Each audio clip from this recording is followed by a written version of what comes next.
ಪಂಡಿತ್ ರಾಜೀವ ತಾರನಾಥ ಅವರ ಕುರಿತು 30ಕ್ಕೂ ಅಧಿಕ ಹಿರಿಯ ಸಾಹಿತಿಗಳು, ಸಂಗೀತ ಕಲಾವಿದರು, ಪತ್ರಕರ್ತರು, ಒಡನಾಡಿಗಳು ಬರೆದ ಪತ್ರಕರ್ತ ಗಣೇಶ್ ಅಮೀನ್ಗಢ್ ಹಾಗೂ ನಿವೃತ್ತ ಬ್ಯಾಂಕ್ ಉದ್ಯೋಗಿ ರಘುಪತಿ ತಾಮಹನ್ಕರ್ ಅವರು ಸಂಪಾದಿಸಿದ ರಾಜೀವ ತಾರನಾಥರ ಕುರಿತು ಸರೋದ್ ಸ್ವರಯಾನ ಕೃತಿ ಬಿಡುಗಡೆ ಕಾರ್ಯಕ್ರಮ ಭಾನುವಾರ ಶಿರ್ಸಿಯಲ್ಲಿ ನಡೆಯಿತು.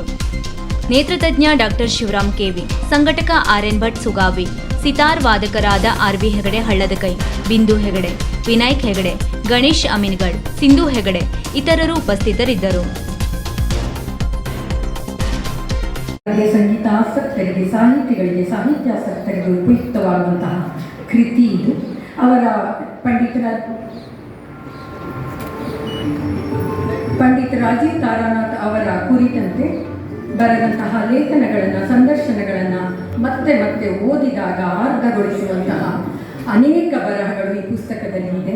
ಕಣ್ಣಂಚಲ್ಲಿ ಹನಿ ತರಿಸುವಂತಹ ಬರಹಗಳು, ಜೊತೆಗೆ ನಾವು ಹೇಗಿದ್ದೇವೆ, ಹೇಗಿರಬೇಕು ಮತ್ತು ಹೇಗೆ ಬದುಕಬೇಕು ಎಂಬುದನ್ನು ಅವರು ಹೇಳಿಕೊಟ್ಟಿದ್ದಾರೆ ಅಂತ ಹೇಳಿ ಶ್ರೀಯುತ ಗಣೇಶ್ ಅಮೀನ್ಗಢ್ ಅವರು ಈ ಪುಸ್ತಕದಲ್ಲಿ ಹೇಳಿದ್ದಾರೆ. ವೀಕ್ಷಕ ಮಹಾಪ್ರಭುಗಳೇ, ನಮ್ಮ ಚಾನಲ್ ಅನ್ನು ಸಬ್ಸ್ಕ್ರೈಬ್ ಮಾಡಿ, ಶೇರ್ ಮಾಡಿ, ಪ್ರೋತ್ಸಾಹಿಸಿ.